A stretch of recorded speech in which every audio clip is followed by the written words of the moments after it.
யானைக்கு வலு அதிகமாக இருப்பினும் கொசு நாம் கையிலே நசுக்கினால் நசுங்கி விடுகின்றது. அதன் முகப்பில் இருக்கக்கூடிய விஷத்தன்மைக்கு வலு ஜாஸ்தி. இப்ப யானையின் தொழில் நம் நெகத்தால் கிள்ள முடியுமா என்றால் முடியாது. ஆனால்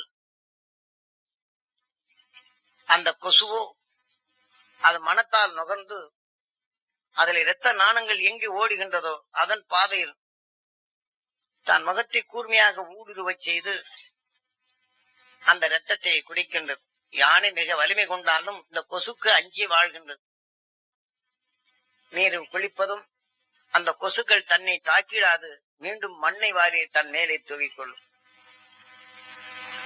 இது கண்டுணர்ந்தவர்கள் தான் இன்றும் பார்த்தால் வட இந்தியாவில் கொசுக்கள் தொல்லை காட்டுக்குள் போய் தவம் இருக்க செல்வரெல்லாம் அங்க இருக்கும் சாம்பலை எடுத்து மேலெல்லாம் குளித்து விட்டு அந்த சாம்பலை பூசிக்கொள்வார். ஏனென்றால் அவர் போத்திக் கொள்ள துணி இல்லை. தனக்கு தியானத்தால் தனக்குள் அந்த வர வேண்டும் என்பதற்காக அந்த சக்தி பெற வேண்டும் என்றும் இது அவர்கள் கண்ட உணர்ந்த உணர்வுகள். இப்படி மேலே சாம்பல்களை பூசி காட்டுக்குள் தவம் இருப்பார். ஏனென்றால் நான் காட்டுப்பகுதியில் செல்லப்படும் போது இத்தகைய நிலையை கொண்டு அவர் பூசிக்கொண்டு வட இந்தியா பக்கம், நம்ம தமிழ்நாட்டுல அந்த மாதிரி பார்க்கல, பெரும்பகுதி அந்த பக்கம் போறாமே சாம்பலை நல்லா அரைச்சி பூசிக்குவாங்க. ஏனென்றால் தான் கொசு கடித்திடாதபடியும் அதே சமயத்தில் இந்த சாம்பலை பூசப்படும் போது குளிர் பகுதி அதிகமானாலும் அது வெப்பத்தை கொடுத்து கொண்டே இருக்கும் என்பதற்காக இந்த மனிதன் அதன் மறைவிலே இப்படி எல்லாம் செய்து கொண்டு வந்தார். இதை போல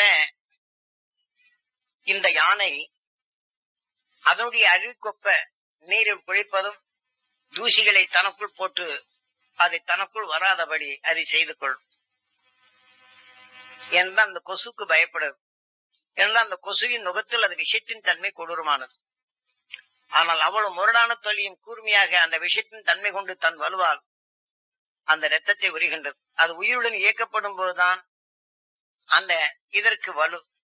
அந்த உயிரின் இயக்க சக்தி வேண்டிவிட்டால், காரணம் இந்த விஷயத்தை இந்த நுகப்பில் அது ஈர்க்கும் சக்தியும் இதுல விளையும் சக்தி அது வலுப்பெறக்கூடிய நிலைகள் உருவாகின்றது. இது குருநாதர் தெளிவாக காட்டுகின்றார்.